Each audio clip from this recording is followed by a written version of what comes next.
Hey, everybody, welcome back to the podcast. Thank you for joining. I have an incredible guest for you this week. I'm so excited to get into this interview, and I hope you are too. We're going to learn a bunch, so please stay tuned for this entire conversation. My friend for many years, dating back to, wow, I'm going to age myself here, 2007, 2008? At We've known, least. At least. my Wow. Lord, Wow. old. Yeah, I mean, if this beard with a little salting didn't make me feel old. Thanks a lot, sir. We were just That's talking okay. about that before we even started, and now I'm just great. Yeah. I've got a couple grays coming in, but I'm not going to dye them because that's just not what I do. But my friend Eric Mina, welcome to the podcast, man. I am How have so you been? excited to be here, man. I'm really excited to be a part of something that I believe in as well, that you are bringing attention to men in relationships because it's an important thing. Because if anybody needs to talk about relationships and how to be better in them, it's men, because we are taught from an early age to be very, very closed off with our feelings. And you see it. I remember reading it in my one school studies. I forget which book it was, but they talk about it with like, you play baseball as a kid, and like, the kids go out and they get hurt after like somebody hit them with a baseball, and the kids are like, you good? You okay? You're good? The boys, all right, let's keep playing. But the girls, they stop. They're like, are you okay? How are you feeling? Yeah. Do we need to stop? Do we need to take a break? Very, very different. So I'm so excited to be a part of this, man. I'm so grateful you started this, and I just love the topics here. Awesome. So let's run through these questions quick because I really am excited about getting to the meat of this interview. All right. We do want to get through these. So who is Eric Mina? Who is Eric Mina? Wow. Can I do the I am? I am and pull one of those and be all enlightened. I am me. I'm trying to be a full expression of myself and be as pure as I can be. If you want to take the typical, like, what do I do? I started off as a hypnotist, magician, got into speaking. I became an author. I love all things about the mind, and I am generally a positive person, and I like to help people feel better about themselves as they go throughout life with better mindset. That's great. How long have you been married? I recently just got married, like in April, but yay COVID! This was supposed to be like 2 years ago married, and Right. this is what happened, obviously, for a lot of people. And for me, I I feel like I got married the day I decided to conceive a child with my partner, because to me that was more of a commitment than marriage is, because you are locked in for 18 years no matter what. So we had our child in 2020 and decided, obviously, before the September birth and the 30th, way before, to have a child. But that was my idea of commitment, and that's like, yo, I'm marrying this girl, I don't care. But we got married like a few months ago. Nice. Congrats. Thank And you. we had a child in 2020 as well, December of 2020. Yay, There COVID might- babies. Yes. We were busy. Um, how long did you date before you proposed? So we dated. Man, I've known her 7 years, 8 years now. 8 years now, because that was the previous. But we were friends first, and she was with somebody else, and then she broke up with the person we dated for a while. There was some weirdness. She also lives in Milwaukee. Ooh. And you want to talk about somebody that's trying to tell you that they are there for you? She would drive 12 hours almost every other weekend to come visit. Yeah. Wow. Yeah. You talk about Y'all that whole beautiful are- statement of like, go, drive 5 hours to be with somebody for one. She was it. And Wow. my dumbass decided to be like, I don't think we're ready for a relationship. And we kind of had a break. And then after that, we got back together, and it's been something, but it's been one of the most beautiful building of a relationship experiences that I've ever had. And this is why we're together, I feel. So it's a That really is- complicated answer, which is where I can't. Yeah, I told you, man. You gotta wheel me in. And for you that are just listening and not looking at the video on YouTube, man, my shocked face. 12-hour drives, man. That is wild. That's awesome though. She was pretty adamant, you know, but that's just the beautiful person that she is. And like, who does that? Like, who does that? You know, Yeah. and you see this, and it's that beautiful fantasy that you see, like, oh, be with somebody that's going to do this. And I mean, I don't know about you, but how many times have you been on dates with people, or like if you had to go on the internet to be with somebody and, you know, hook up on Tinder, but not hook up, like you're actually trying to do stuff, you know what I mean? Like you're actually on the real dating sites like Bumble or whatever. And they're like, well, you're like 2 hours away, and I don't know if this is gonna work because, like, and I'm like, wow, you really just don't want to do this. Obviously, I'm not worth it. So thank you for letting me know. Yeah. I want to, yeah, I just want a convenient relationship because that's what relationships are. They're all the time. They're all That, convenient. that's a beautiful way to, you know, have a structured relationship of a foundation for your relationship. Like, oh, it should be convenient. Yeah. Really? Oh man, how long was your engagement? So again, because of COVID, it turned into like 2 years.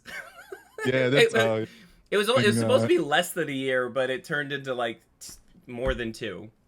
yeah, COVID messed a lot of people up. Mm-hmm. All right, so some more serious questions now. Okay. What's the best thing about being married? Oh, the best thing about being married is just the security. I mean, I don't want to say security because obviously it's not, but it's just that comfort. You know, I never saw a difference because I feel like, you know, you're getting married, it's official. But did you get married in your mind?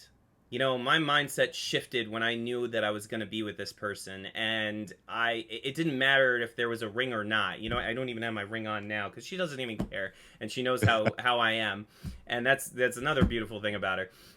But it's just that mindset. Like I'm more comfortable. I'm like, I know where I'm at. I don't have to worry about that thing anymore of like, you know, is this gonna work out, is this not, you know, like, do I have to find somebody else? You know, it's just, there's so much comfort and security in knowing that's like, this is taken care of. That's awesome. What's your favorite characteristic of your wife? She is the most understanding person I've ever met, and one of the most giving, like, because of it. Like That's that, all. big time, big time. I thought I was an understanding person, Yeah, and she's like up here compared to me. Like, that's, you know, I studied understanding. She is naturally understanding. It's amazing. they wrote the book based on her. It's just, you know, I get mad. Like, it's like, how do you do this so naturally when I had to study to understand this? It's frustrating. Like, Yeah, man. yeah. That's all.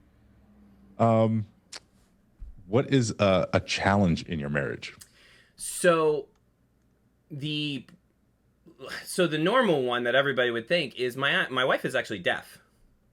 Okay. So I had, you know, I learned sign language while dating her to, you know, help each other communicate. Now she reads lips really, really well, like Okay. amazingly well. So it makes our communication pretty good.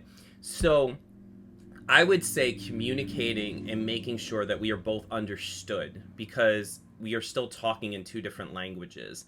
And as Right. amazing as a lip reader as she is, she's only understanding about 80% because it's a constant puzzle that is being put together. And my sign language skills are about a 5-year-old. So imagine trying to express complicated adult relationships in a 5-year-old language. Yeah. Yeah. Or Yeah. does that make sense? So I would say communication. Yeah, absolutely, man. And it's funny because, especially with your work, the typical would be, well, I'm on the road all the time, and it makes sense, right? But the communication, because she's deaf, and I knew she was hearing impaired. I didn't know if she was deaf or, just had Yeah, like what hearing level. impaired. Yeah. Yeah. Hard of hearing, actually. It goes hard of hearing and deaf. And then you have Okay. official deaf, because like it depends on how deaf you are.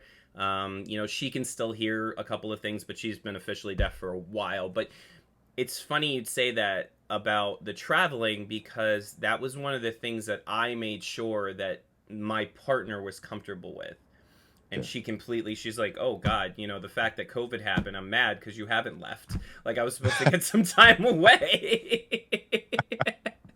That's And what she's gonna get, thankfully, all the schools and COVID restrictions are going away, and this I got a really good, fall semester like lining up. I'm ecstatic. nice. Very Yeah. nice. So these next two questions, I really like to get the answers on, just because I'm personally interested in it.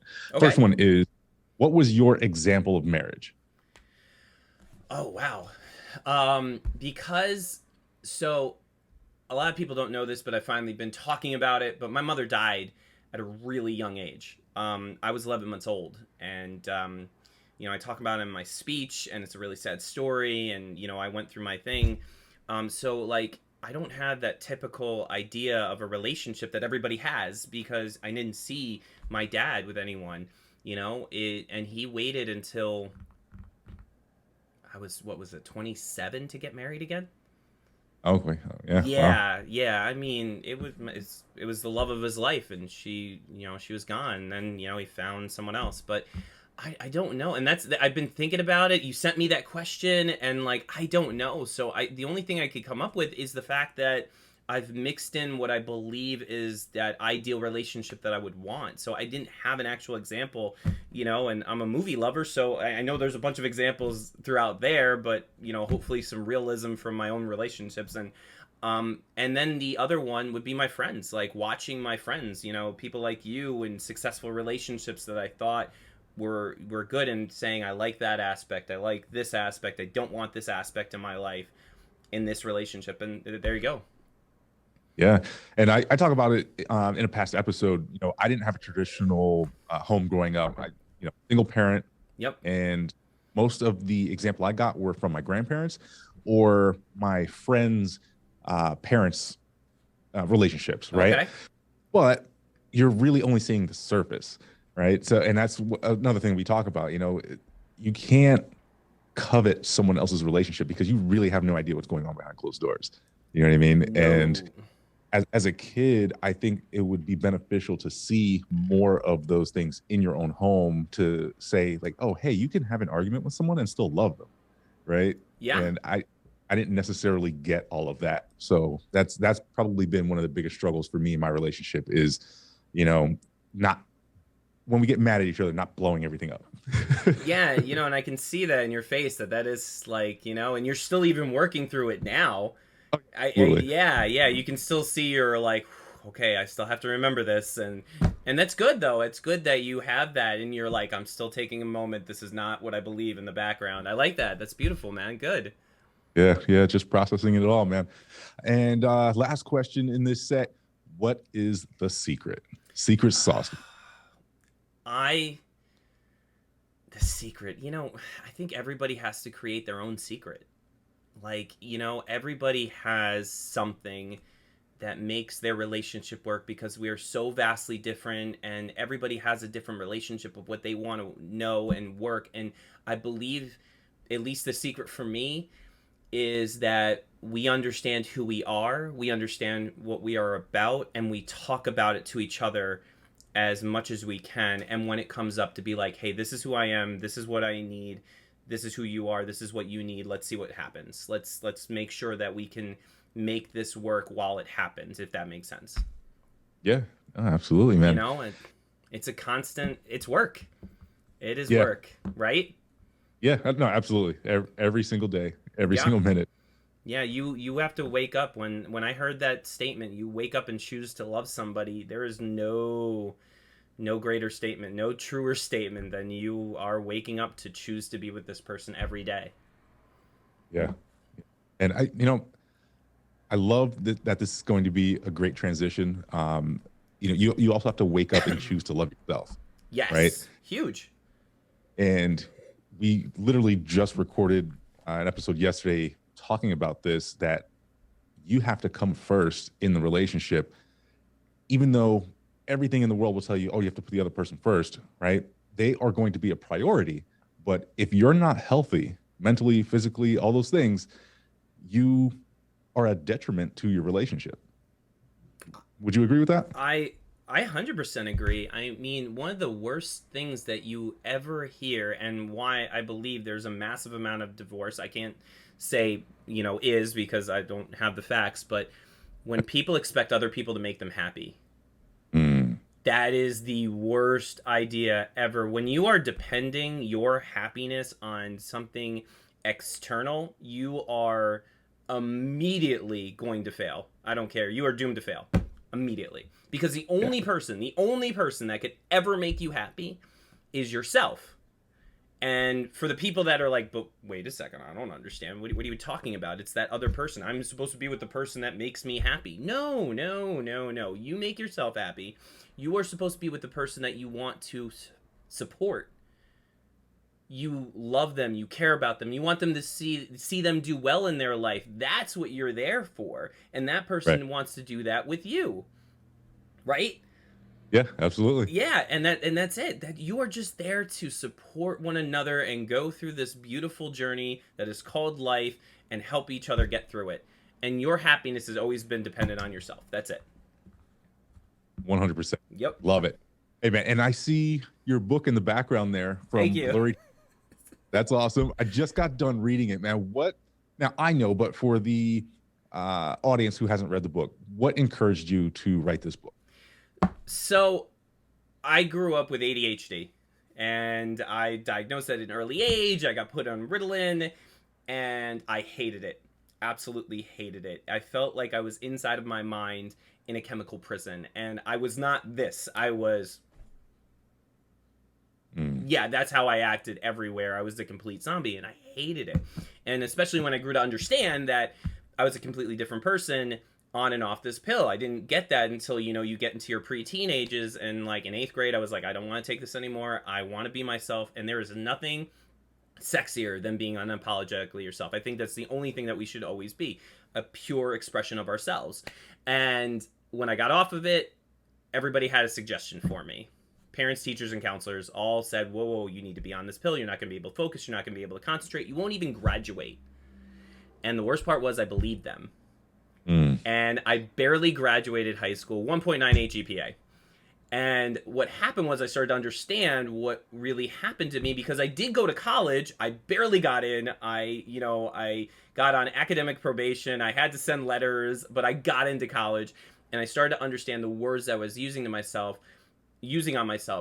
I'm letting all these other people's words dictate how I feel about myself and realizing that the most powerful suggestion of all is self-suggestion. And then I get into hypnosis later on and find out why all this stuff worked for me. And what really I wrote this book for, and I'm sorry to bring it all back, is the fact that when you start realizing the words that you're using are affecting you, it really makes you like, wow, what am I saying to myself? And here, let me give you an example, right? Have you ever said, I can't find my phone? um, Yeah, like you lose your phone yeah, yeah. and you're saying this. You're saying, I can't find my phone. I can't find my phone. I can't find my phone. And you're holding it. Yeah. It's messed up. Or you're on it. I'm that guy. I'm on my phone. I'm like, I can't find my phone. They're like, dude, you're talking to me. I'm like, oh, that's weird. But listen to the words you're saying. I can't find my phone. I can't find my phone. So guess what? Your brain complies. And it erases something that you were holding physically in your hand from your mental and visual view. It's called a negative hallucination. You hypnotize yourselves and do this all the time. So imagine if you can understand this, that just by saying, I can't find my phone, it erases something visually from your hand, everything else in your life that you say you can't do. Sheesh. Yeah, that's crazy, man. And Right? it's funny. I've had, I'm rushing out the door. I've got my keys in my hand and got my bag on my shoulder, right? Briefcase, whatever. And I'm like, oh wait, I need to grab my keys. Where are my keys? Obviously I can't go anywhere without my keys. So where are my keys? Babe, have you seen my keys? I know they're somewhere. Like, have to be. I don't lose things. Like, where are my keys? Yeah. And dude, it's called a negative hallucination. There's an actual term for it. It's called a negative hallucination. We do it all the time. Keys, wallet, milk, all this kind of stuff. That's how powerful your words are. Here's the cool part. You can change that can't into a can. And that's what I did to myself. I ended up saying to myself, you know what? I can focus. I can concentrate. I don't need that pill. I will be successful. And I graduated college with a 3.5. Woo! Right? Right? Well, so this book was so that no one had to feel like I did. And if you are feeling like I am, this is going to help you understand how you can use your words to be able to focus, to be able to concentrate, to be successful in your life, and what I had to go through to get it done without medication.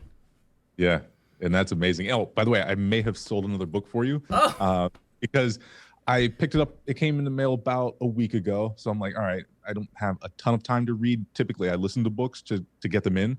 okay. One physical book, read it, but I was in my dental office for an appointment, and my dentist said she has a relative, a young kid who is potentially suffering from ADHD. He hasn't been diagnosed yet, but I'm literally in the chair waiting for the person to just clean my teeth, change out with Yeah. the right. And so I'm like, I got a couple minutes. Let me flip through a couple more pages. And she's like, oh, hey, what's that book about? And I was telling her about your story and everything. And she's like, oh, wow, I should really pick up that book because, we don't really know where we stand yet. But any little bit of information I can get, I'm like, you need to pick up this book. And, transitioning now, I wanted to ask you how you apply the techniques from the book to your marriage, right? Okay. Because I think you have a great growth mindset, right? Oh, thank And you. that applies to personal growth, and I want to apply it to the growth of my marriage as a couple, growth as a father, but from the man who wrote the book, right? How do you apply those techniques in your marriage? Well, so I'm glad you put it that way, because a lot of people kind of categorize my book as an ADHD book, and I didn't mean for it to be that way. It was just an idea of me telling my story. So if you are going to get the book, it's not an ADHD book. I am not a doctor. I am not someone who researched. It was just my own personal experience and what happened. So I appreciate you making that connection that way, first and foremost. So the way that I use the techniques that are in the book is, the book has a lot of self hypnosis, self suggestion. You could call it self guided meditation. It's all the same thing, actually. So, what I do is the same thing that, billionaires and massive players in all of sports, high achieving individuals all do this thing where they set up their mind to achieve whatever they want. And all it is first and foremost is putting out there what you want. You write it down, get it out of your mind, set up the ideas. Like, what kind of a relationship do you want to have? Like, for me, I wanted to make sure I was with somebody that didn't get jealous easily. I Mm, didn't want that type of relationship. Some people do, some people are like, no, I want to hold this on. And, other people agree with that. I have friends that are that way. I am not. I want to be able to feel comfortable that she's out doing what she's doing. And I feel safe and comfortable enough with this person that I don't have to worry. And she feels the same for me because I'm on stage, it's, a lot of times, a lot of these girls are just like, hey, how you doing? And I'm like, that's nice, thank you. but I could say whatever I want, but if she doesn't believe or trust me, how's that going to work? Right? So I right. put that out there, found that person. Now, for whatever we're working on our relationship, like, let me give you an example. I am direct. I don't know, you want to call it typical guy thing or whatever, but like, I want to talk about the problem. I want to get it over with. I don't want it looming over us. And she is not. Okay. So our communication styles are very different. If you, one of my favorite books, I don't know if you've talked about it on here, Why Marriages Succeed and Fail. I have not. Oh my God, you all need to get that book. You need to talk about this book because he is the only person that has dictated and has an actual 90% success rate on predicting divorce. Really? Okay. Yes, and he's the only researcher that could do that. And, he talks about three different communication styles. You have the validating, the volatile, and the avoidant. And I am the volatile, and she is an avoidant. And when you mix communication styles, problems. Validating, it's like, Uh, okay, I hear you, I understand. Volatile is like, I want to fight. If you put those two together, you think, why are they together? Well, as hard as they fight, as hard as they make up. That's a beautiful Right. thing, right? Yeah. The avoidance kind of like, we have a good relationship, I don't want to mess with it. So me and her are this way. So understanding this is our karma of what we need to learn in this life. I help bring her up and be like, I need you to fight. We're not going to have a problem. Get it out. And she's just like, you need to calm down. I need like 3 days. Yeah. And So so this is an example. I put in my head that I need to relax in those moments because she needs those 3 days. It kills me. Ooh, it kills me because I'm like, just let's get it done. But when I did do it perfectly, that one argument, and I got the success, in your head, it triggers like, oh, this was really good. And now I'm like, okay, I need to calm down. She's really upset. She needs her moments. Let me just back off. Does that make sense? Yeah, absolutely. Now, in my marriage, the roles are reversed. I'm the one who, um, I can't say run away, but it kind of is, right? I tend to shut down when the conversations are a little bit too difficult for me. And I was asking Paul the other day, my co-host, which you haven't met yet, but we'll make that happen. No worries. I don't know if it's maybe a form of anxiety because I don't necessarily have all of the tools I need to handle that in that moment. Right now, if it was a scenario where like I was prepared for this difficult conversation, like I relate it to being at work in sales, right? I was taught to manage objections and rebuttals and all these different things. So I, even if it's not scripted, I'm prepared for that. In my marriage, like I care too much to, you know what I mean? So like I'm trying to keep everything in this little box, but I just can't because I don't have all the tools yet. And it's extremely different, isn't it? It's extremely different when your emotions are involved and it's not this like whatever thing, like this meaningless object. Now your emotions, this matters. Right? Yeah. So may I give a suggestion? I don't want to give suggestions where are not warranted. No, absolutely. So first I would love, since we're talking about mindset, that's what you asked me for. Listen to your words, man. Like, am I running away? Is it anxiety? Like those are your words. Instead of it's just like, no, I need to process. I need a moment to formulate a good thought and how to better this relationship. Right? And just that simple switch. Like, look at the smile on your face. I think it's just like, oh wow, okay, yeah, let's you know what I mean? Like that's, if you have that mentality of like giving yourself credit instead of feeling like you're in a negative space, do you feel a little bit of a jump inside of yourself, like just a little bit higher, like, oh, okay. Yeah and I think that's what I'm looking for, is that confidence to have those conversations. And that's it, dude. It's so like for you and for her, you could say run away, but that's a negative idea, that's a negative way to look at it. But in reality, she just needs more time to formulate her thoughts and how she actually feels about it, because when she does that, we have an amazing conversation. But I need to give her that time, because if I push the issue for someone like you already feel like, oh god, no, right? Like I can't. Yeah. No. Oh, too much. I can't process this. Is too, right? Like you feel bombarded. Yep. And I think the confidence for you has to come and be like, babe, I love you. Please give me a second. I don't even know if you call her babe. I apologize. Like, just, I need at least an hour a day. Just give me a moment until I'm able to talk to you, and then I promise we will have a good conversation. And she did that to me. And it was a big step for someone as, like, energetic as I am, because I had to be like, okay. And I breathe. And we had an amazing conversation. It was amazing. Like, I. Yeah. And that's what I'm working on. We're actually at that step. I've learned to communicate to her, like, hey, listen, I'm struggling in this moment. I need some time to process. So we've gotten past that step. Well, to that step. I can't say past. My tendency, though, is to still delay beyond that. So I will process, but I still also know in the back of my mind, this is going to be a difficult conversation. And like, I just don't want to jump back into it. Right. So that's the next step I need to take is, Brian, you've processed this now. Don't hurt your wife any further by making her wait, right? Just, I don't know how you want to put it, like jump in like double dutch, rip it off like a Band-Aid, right? But that's the thing that I need to work on most, is just handling it. Can I ask what you're afraid of?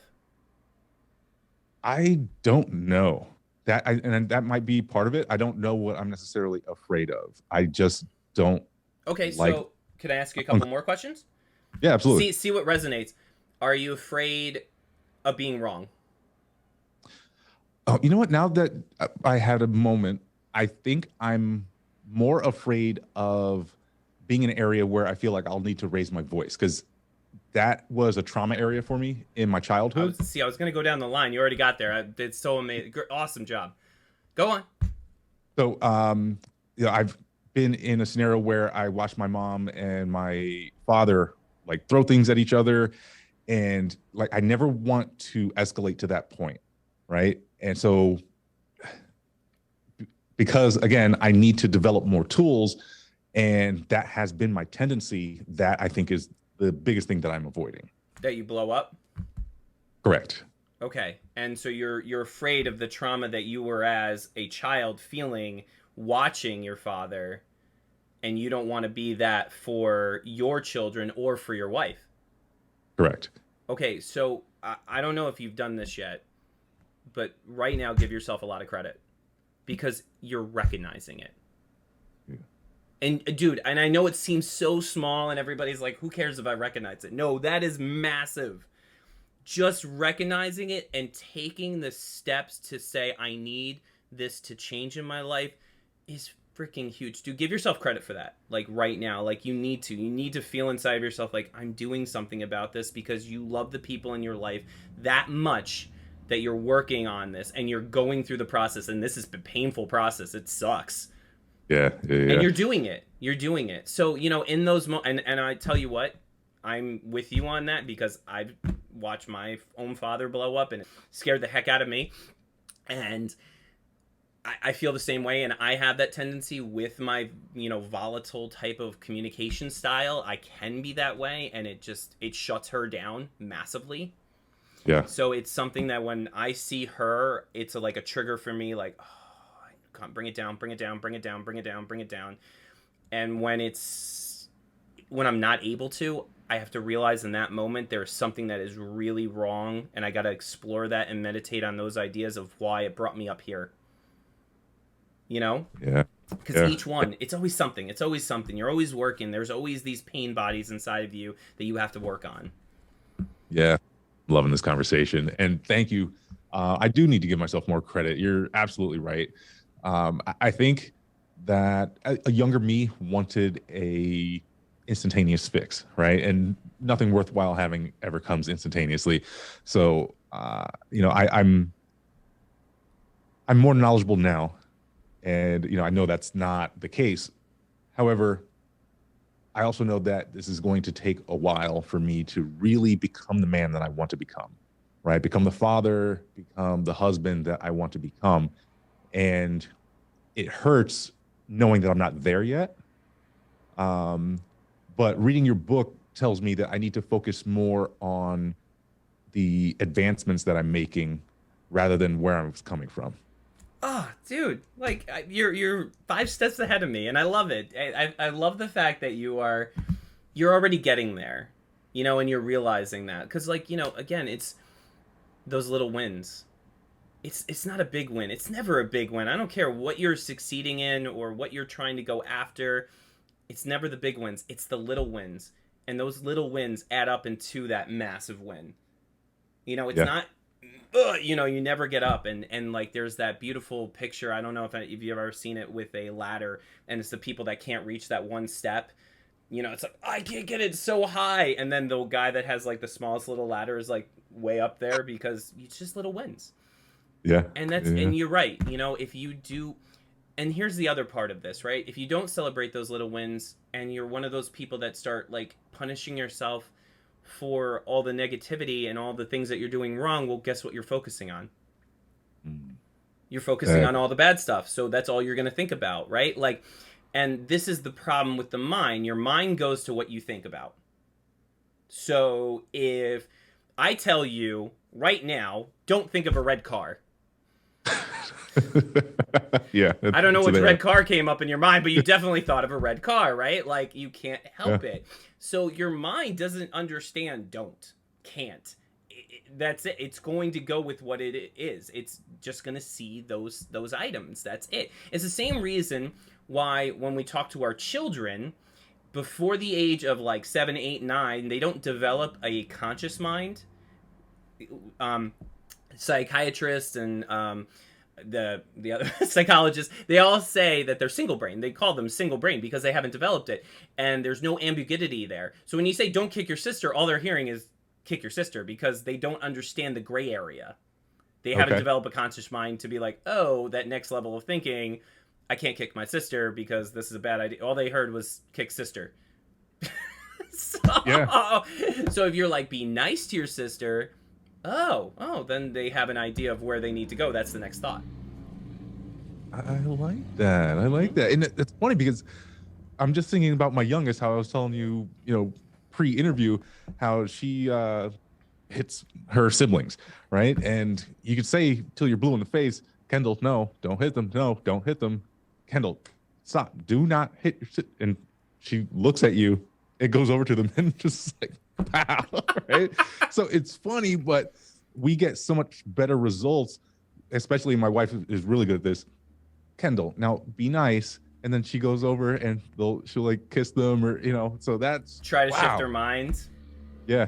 And it's hard because obviously, you're not thinking in the process, and this takes work until it becomes a habit. Like, everybody has their own habit number 16, 27 or whatever until it becomes like ingrained inside of you, but you have to create those habits. And it's not going to be easy. It's not going to always work. And, but it is those small little wins. So like, if you say, don't hit your sister, and well, obviously it's not, but it's just like, hey, be nice. And they're still doing it. Well, no, be nice. You're focusing her on the good ideas of what you need to happen. What is a better idea? And the same thing for you. Like the same thing, like be calm, not don't scream. Be calm, right. Be understanding. I am this, embody it. Yeah, that's awesome. Man, I'm going to expose my dirty little secret here. Oh, no.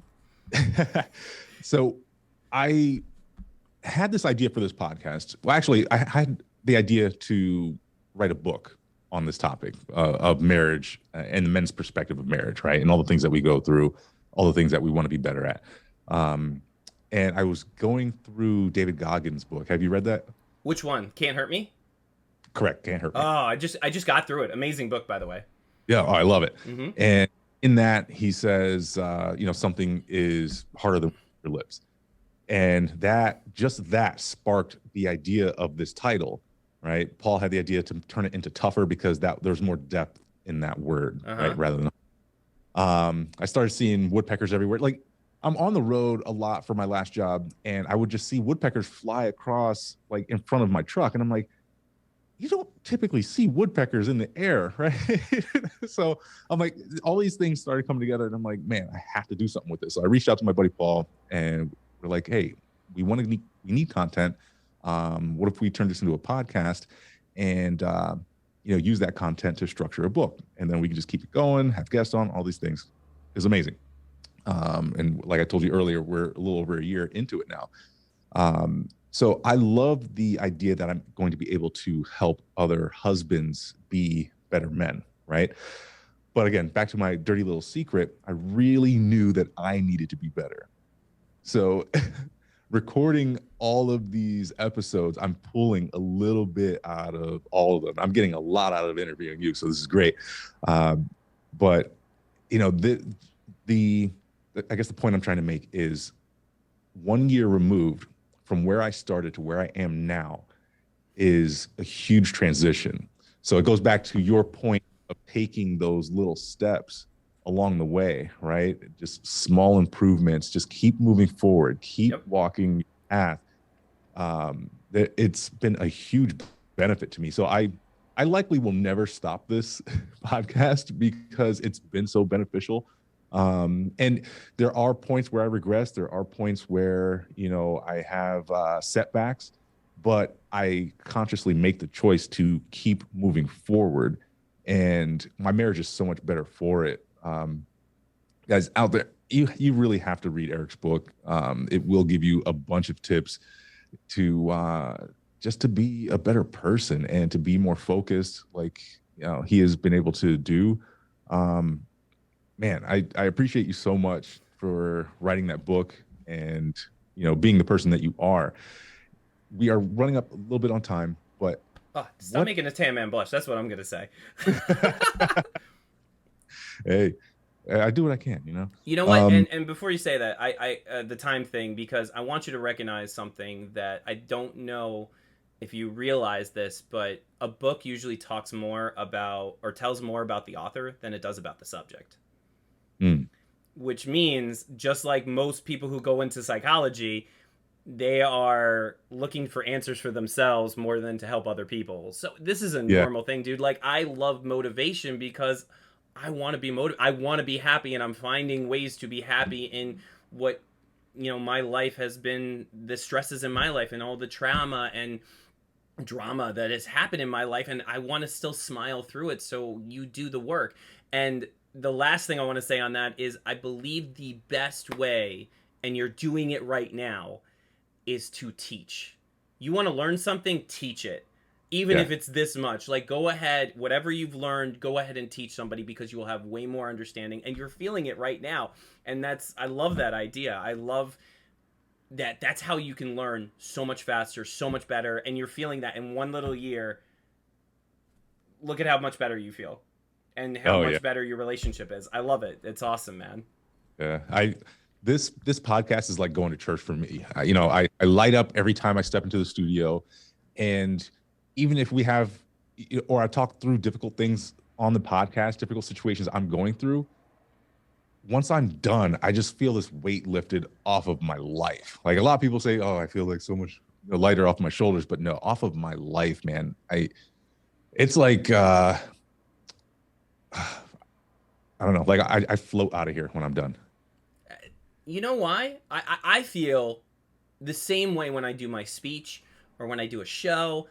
At least this is what I think. It's that you're being that pure expression of yourself.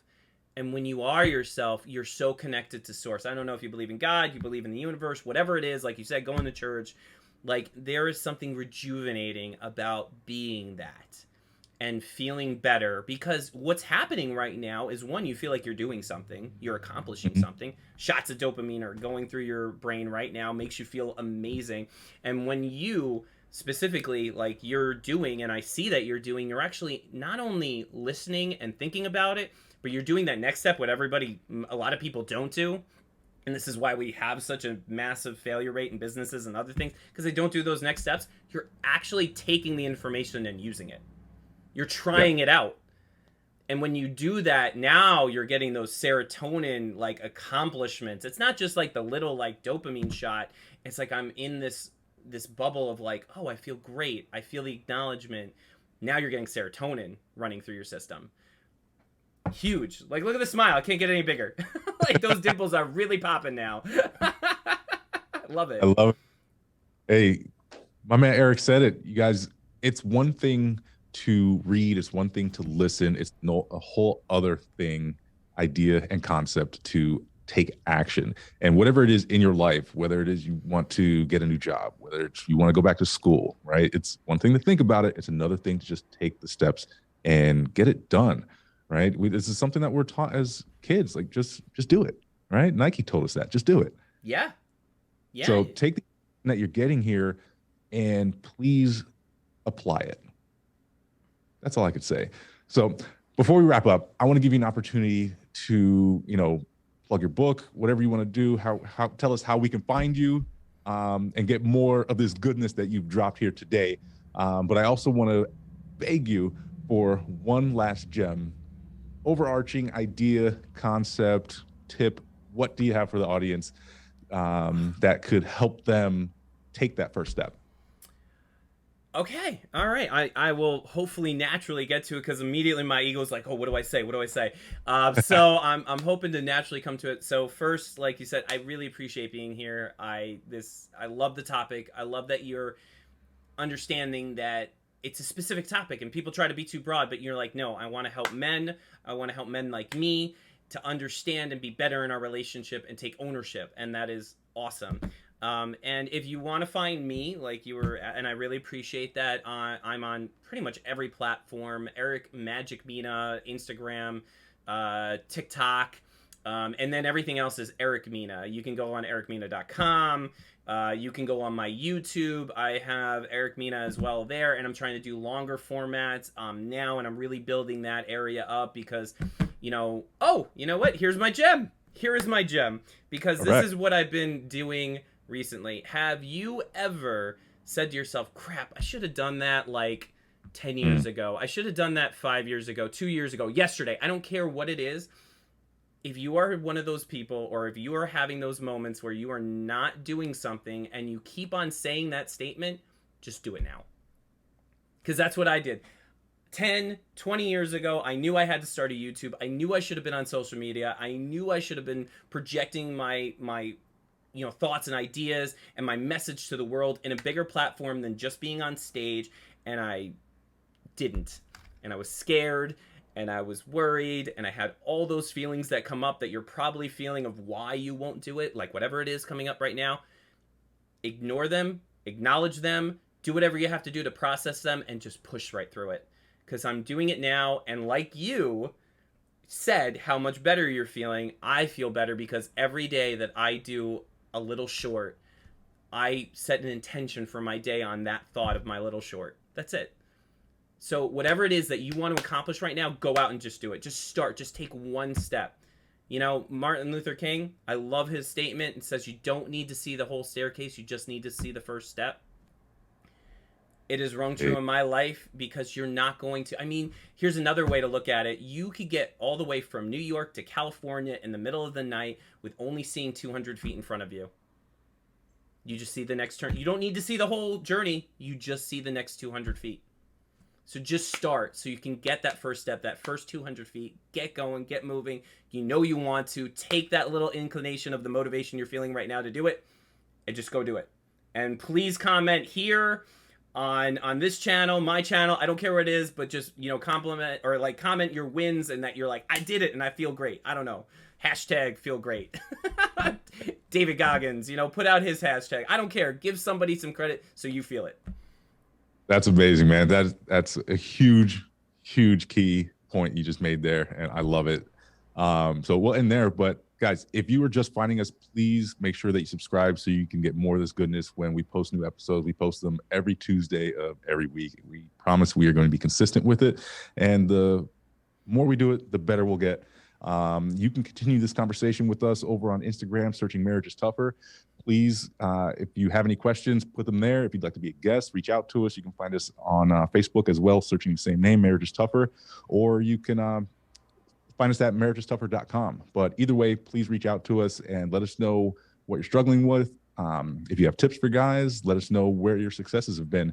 And please be a part of this community and take this journey with us. But I want to give a huge thank you to Eric Mina for being a guest on this show. I love you, buddy. You are an amazing man, and best of luck with you and your family going forward. And thank you.